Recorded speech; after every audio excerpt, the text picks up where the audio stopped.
nations. At the heart of the discussions in Cameroon was the integration of new members: Egypt, Ethiopia, Iran, Saudi Arabia and the UAE.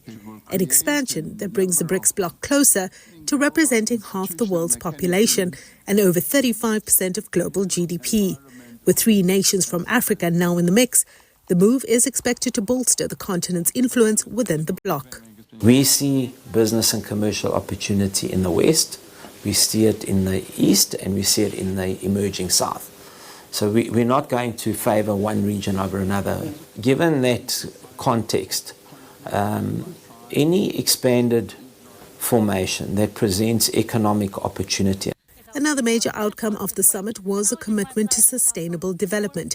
BRICS reaffirmed its support for the African Continental Free Trade Area, which is struggling to get going, and emphasized a greater transition with the establishment of a BRICS energy agency in Africa.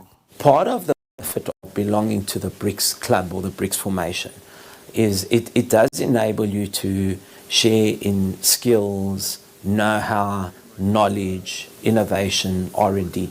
So this agency will look at elements of R&D, elements of innovation, elements of skills development, so that we can bridge that gap in energy that exists between least developed, emerging and developed markets. The summit also addressed global trade imbalances with resolutions to increase exports of value-added products from Africa and to improve infrastructure financing through the BRICS Development Bank.